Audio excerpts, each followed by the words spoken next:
Hey everybody, Tony D and Little Joan here with a true screenwriter's rant about She-Hulk. I wanted to talk about it, a bit of a response to Better Late Than Never.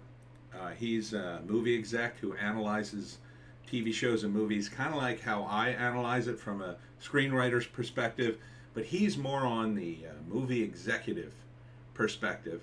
And he had some interesting insights into this. But I think he missed a boat on some of it. So I kind of want to respond to him, and then I kind of want to show you some of the stuff that's going on across the interwebs about She-Hulk because it finally premiered. Smash like and subscribe. Thank you for smash liking and subscribing. Check out my books. The links are in the description. Comedy Horror in South Jersey. It's what, Joan? It's the Pineys, books 1 through 9, available at Amazon.com. Don't forget, Kindle Unlimited is free. I'm doing a signing tonight at Bogart's Books in Millville, New Jersey. I'll be there starting around 4. And there's also my talk at Willingboro Library on Saturday at 1, and Nerd Fest in Swedesboro. For the links of all my signings, check out my book tour. Okay, so to summarize, to paraphrase what the Better Late Than Never guy says, it's not that he is viewing it kind of like I've done in the past, whether or not he likes it or not. He's kind of viewing it again through, would he greenlight this project? And part of what he said was he saw a lot of people on Twitter sitting around watching the She-Hulk, drinking their chocolate martinis, and that this was a good show to greenlight because of that. And I have to say that I don't think Twitter is a gauge for audience at all. It's too astroturfed. There are too many bots. There are too many people on it who will just lie. I mean, that much is painfully obvious to anyone who's been on Twitter. Now he's older than me, I think, and so maybe he's not totally in tune what goes on in social media, but and I'm not I like his channel. I watch his channel now all the time. But I think to use Twitter as an example, yes, people are watching that. No, that's not good. And even the numbers, I don't even know if I trust those numbers because I'm pretty sure there's no independent way to verify the numbers of viewers. I think that all comes through, I would assume, Disney Plus. Correct me if I'm wrong. So couldn't they just make up the numbers? Couldn't they juice the numbers a little bit? Who would know? Who would stop them? Is it even illegal? I mean, I assume it would be illegal to tell their sponsors, but they don't have sponsors. They have people who buy their service, so I guess they could have a lawsuit. I guess if you buy Disney Plus, you could start a lawsuit if they were gaming the numbers, but that would be really hard to do, and you'd have to prove it. And again, how could you independently verify the numbers, especially if Disney was deleting the data immediately after making announcements? You couldn't prove it either way, I would think. But getting past that, here's the thing with the She-Hulk audience. Let's get down into the real nitty-gritty of the potential audience for a She-Hulk TV series. She-Hulk as a comic book, if you include all the readers, maybe you get 100,000 at She-Hulk's peak. And that would have been, I don't know, 30 years ago. Back when comic books were doing gangbusters, back when Superman died, the early 90s. Comics are not selling anywhere near that now. Nothing like that. Back in those days, there were independent comic book companies that would announce, we won't print more than 100,000 copies. So if you stretch it really far and say, well, let's include everybody who bought comics at their peak, maybe you get 500,000 people? Maybe? And that would be including everybody. Everybody who bought comics just randomly, and the diehard fans who bought them all. And So it would include people who never bought She-Hulk. So let's say all of them gonna watch. You only got 500,000 people. That's not a very good number either. Then you factor in what's actually on this show. Now, I haven't seen the show, but I've seen a ton of clips. And the first show's only a half hour, and I feel like I've seen almost the entire episode.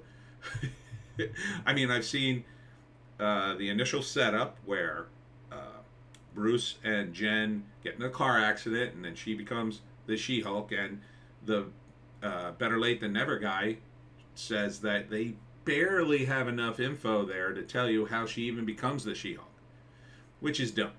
It should the TV show should have started, in my view, with Jen waking up and Bruce Banner saying, "Oh, I'm sorry, I saved you." And then, like, what do you mean you saved it? Well, we were in a terrible car accident or whatever happened. And then in flashback explain, well, maybe somebody attacked Bruce because he's the Hulk and it destroyed the car, and Jen went flying and Bruce turned into the Hulk to save her and beat whatever horrible thing attacked. And then he realizes, oh my God, Jen is dying. She's bled terribly. And if I don't give her a transfusion, she could die. And then that's how, because that's kind of how it happened.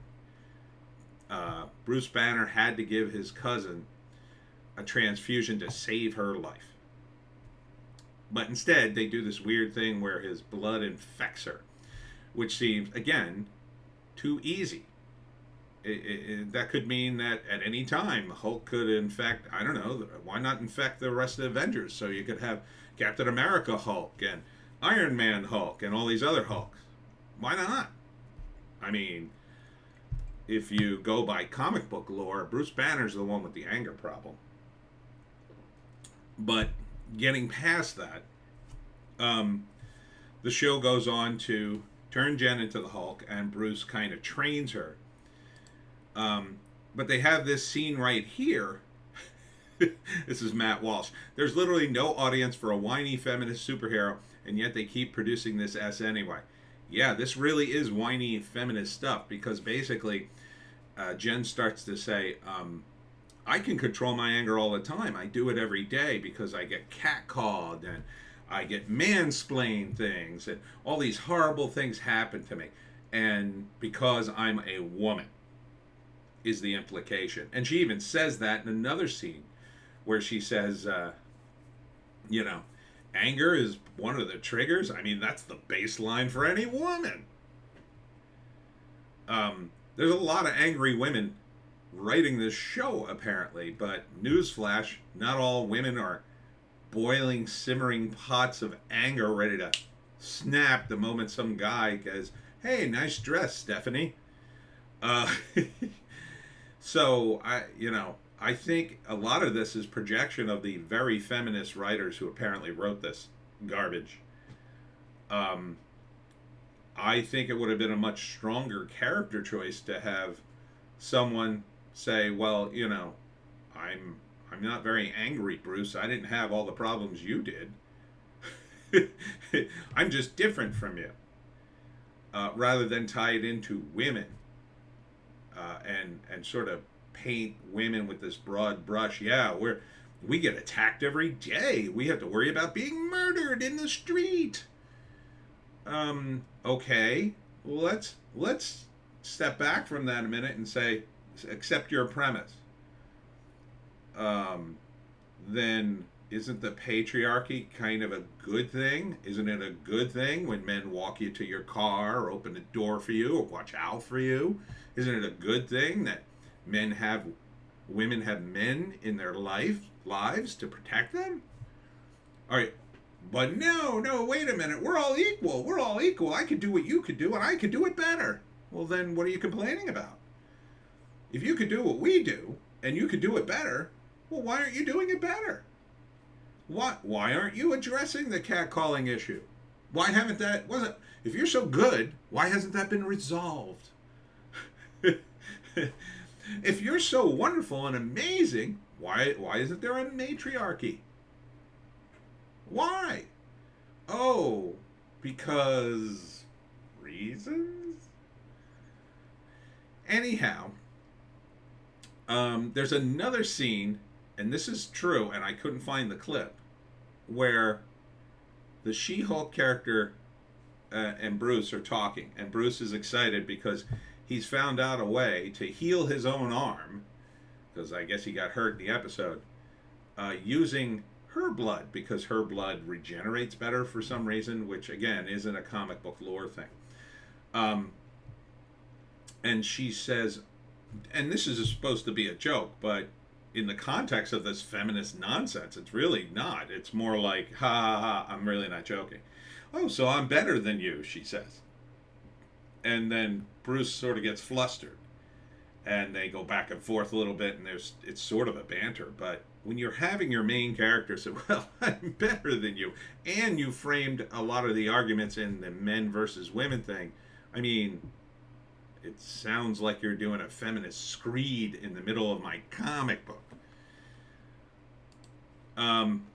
And here is the big numbers, I guess. Again, I don't really trust Rotten Tomatoes for a lot of reasons.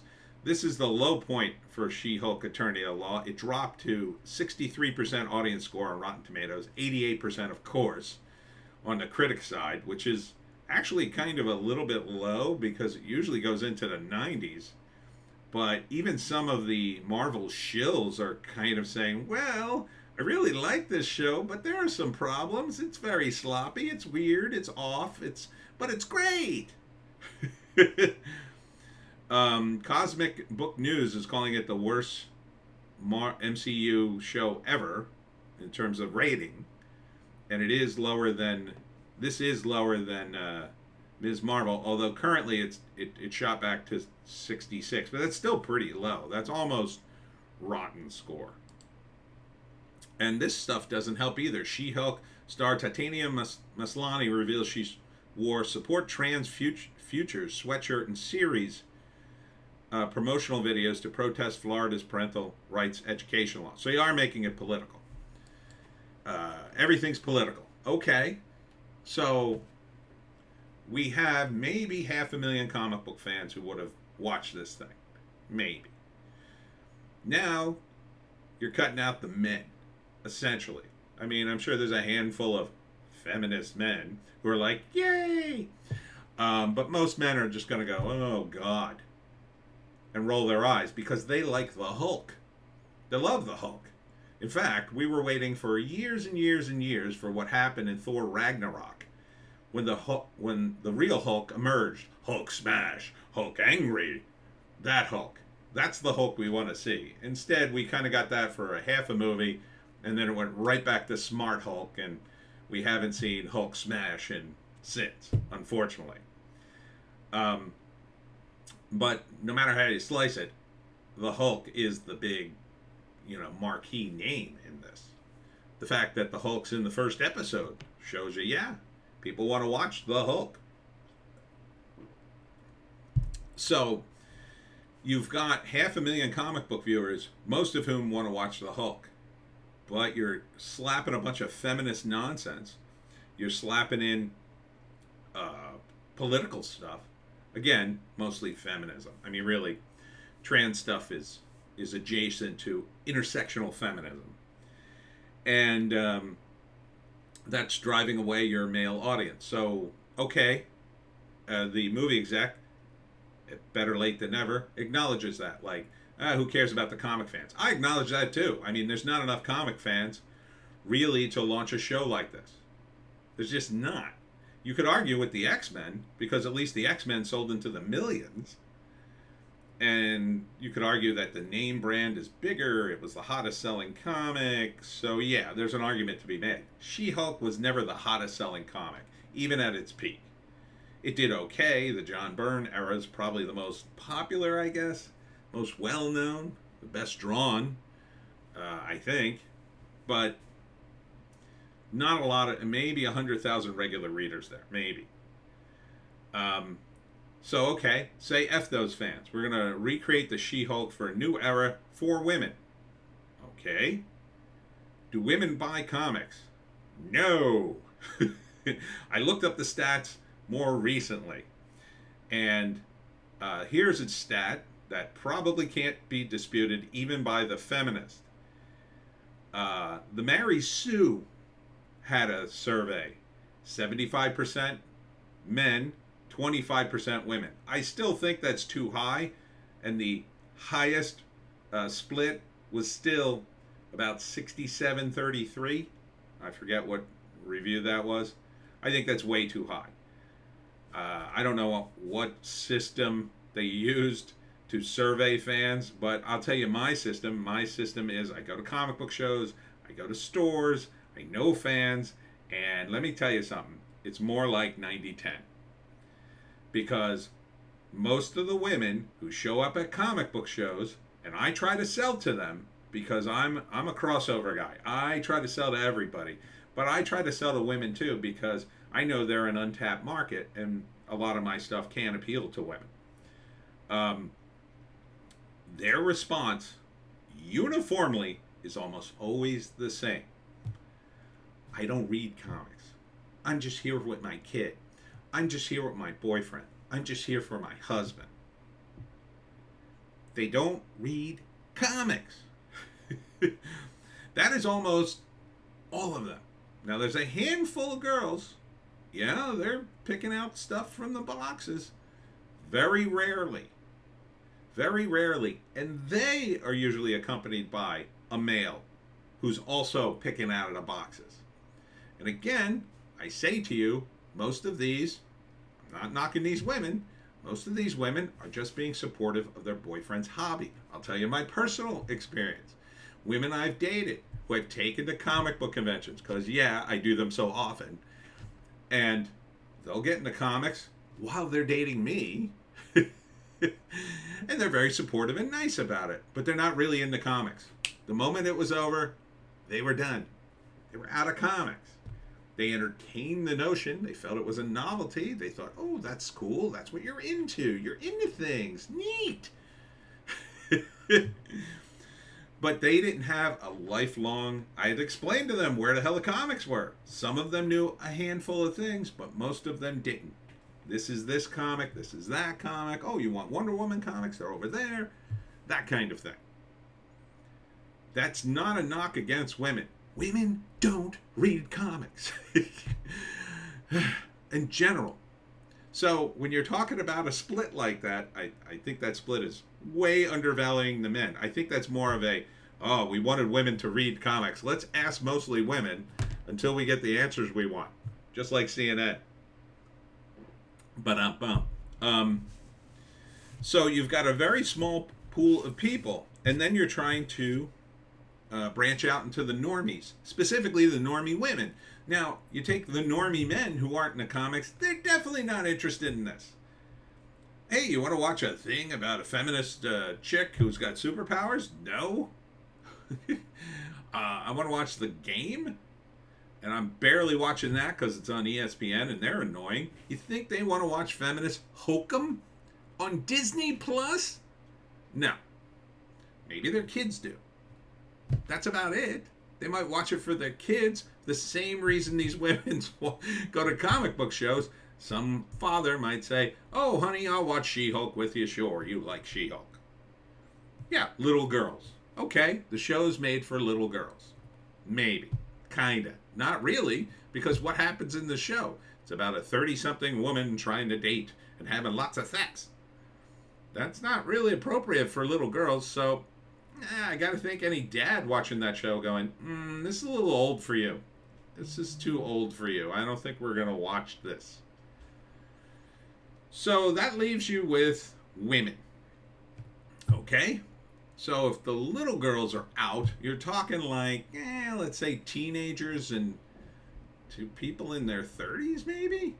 I mean, after you get a certain age, I mean, even guys age out of comics and comic book stuff. You're talking essentially the Marvel fans, the MCU fans. Again, driven by men. Tons of women. Oh, I love Marvel, I love MCU, but why did you go? Oh, I went because my husband's really into Spider-Man. My boyfriend really loves Thor. Oh, do you have any Thor comics? That's what I hear. And so I don't think this is a huge audience here. And judging by the stats of Rotten Tomatoes for what that's worth. Sounds like the audience that did watch it doesn't really like it. So what are you doing here? There's also a creepy part of fandom. I don't know if they're that creepy. They're a little odd, I'll say. It's big women in comics, and that was part of the reason they did She-Hulk. To capture that tiny niche of giant women fandom for what that's worth. And it's this weird fandom, and I've had guys, request like, hey, will you write stories about giant women picking me up and running away with me? But there is this sort of really sub fandom of giant women comics. Yeah, I'm sure they were all into this. But maybe the comic and the better late than never guy even says that. He sees the She-Hulk comic as, basically aimed at boys who want to spank it but can't afford porn. That may have been true back in the days of paper porn, the 70s and 80s. One could argue, but you'd have to acknowledge that almost every female in comics was drawn like that. Especially once the 90s hit and the image guys got in. They were drawing every girl as sexy as humanly possible.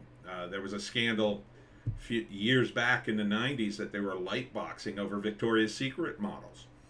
And one of them got a little too close. And I think there was a lawsuit. So, that is a factor. But again, how many of those guys want to watch a show where a woman lectures them? That would drive that audience away. And you need every person you can. You don't need to drive anybody away. You could do a show that would appeal to everyone. You could appeal to feminism if you think there's an audience there without knocking men so badly that they're turned off by this. Because it's a real turnoff. Come on. This comic was, about a giant girl in a bikini who punched bad guys. And also was an attorney at law. But the stuff coming out of their own writer's room, they basically said, well, none of us really knew anything about courtroom drama, so we dropped that. Oh, okay. So you got hired and there's no ability to hire consultants or maybe do your own research? I'm not an expert on courtroom dramas or law, but if I got hired to write the She-Hulk, I'd make myself an expert. I'd start reading things. They're called books. And I would just read enough of them or consult with Rakeda Law's videos and a bunch of other stuff and say, hey, by the way, there was a comic strip. I forget what it was called, but the entire strip was supernatural attorneys at law. It's a very similar concept. Instead of superheroes, they were doing supernatural entities like werewolves. A werewolf sues a victim or vice versa. So, there's stuff there. There's stuff there to draw from if you read it. But they just gave up and said, we're not going that way. We're going to go with this. Feminist, women dating in their 20s and 30s. Okay, that's a pretty tiny audience that also likes comics, that also has Disney Plus, that also wants to watch a half-hour sitcom that doesn't even match with the rest of the audience you have on Disney Plus.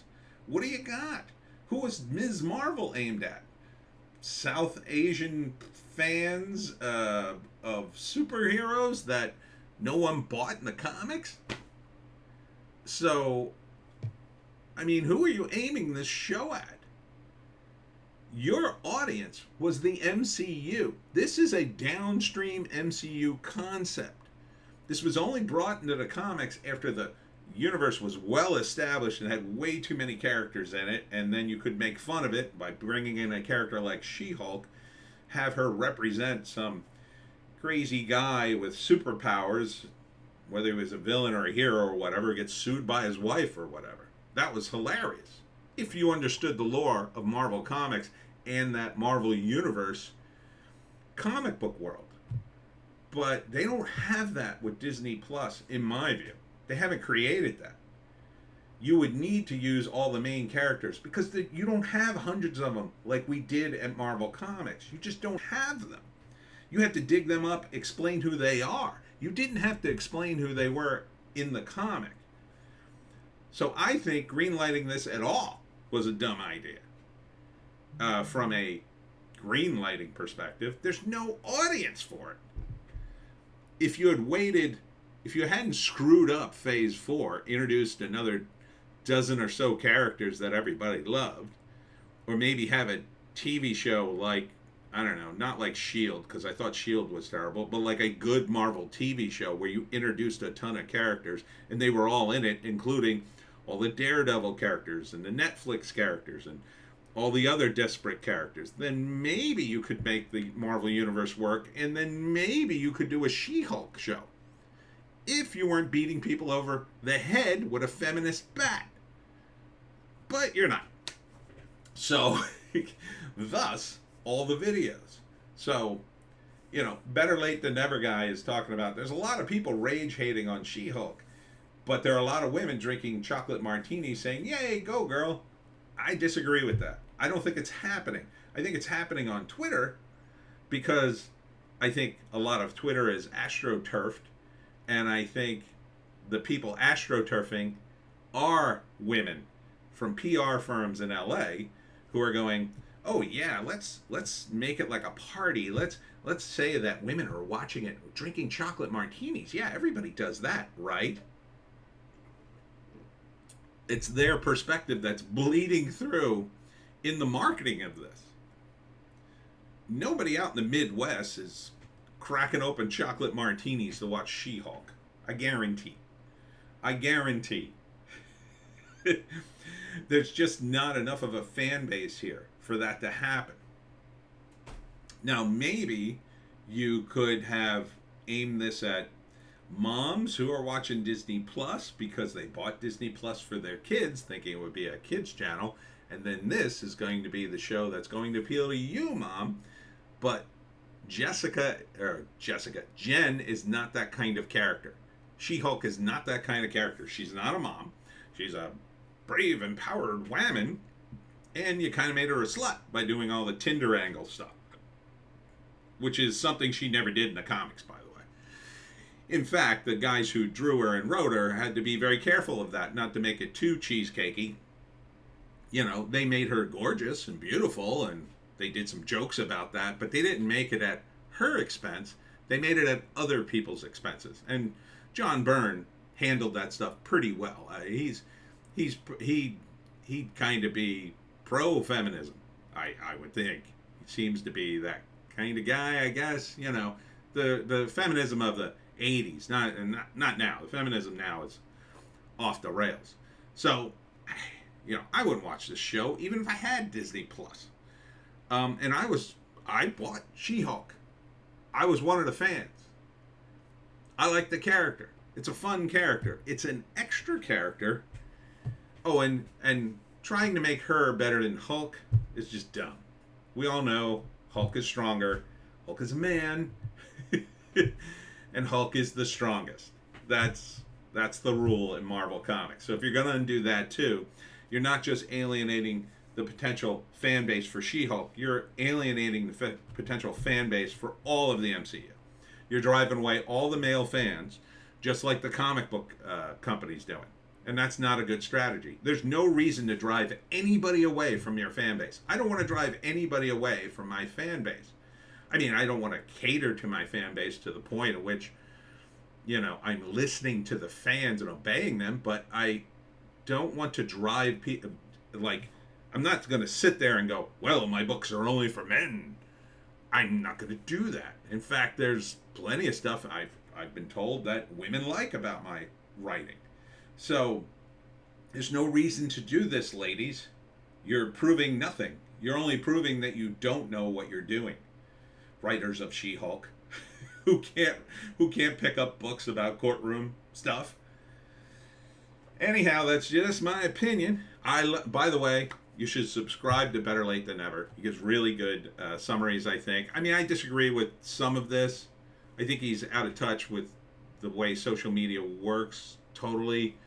in relation to the comic books. I think the whole comic book thing, it's so small, they could astroturf just about anything they want in this, which is why fans are so angry. They're not actually angry because they care that much about She-Hulk. She-Hulk, in my list of characters that I'm outraged about, changes, I'm way more outraged about Batman. I don't care what they do to She-Hulk. Not really. But yeah, so I wouldn't see this as raging on the internet so much as I see the astroturfing on the internet of shillbots, of over-the-top outrage in order to portray oneself as a victim. Oh, the reason the show didn't work is because, there's so much misogyny online. The trolls did things. Look at this troll post, which is probably astroturf. Maybe it's not. That's the tough thing about the internet. Seeing what's true. And what's true is I'm not going to watch She-Hulk. And that's it for me, Tony D and Little Joan. Don't forget the signing tonight at Bogart's Books in Millville, New Jersey. And I'll see you later tonight.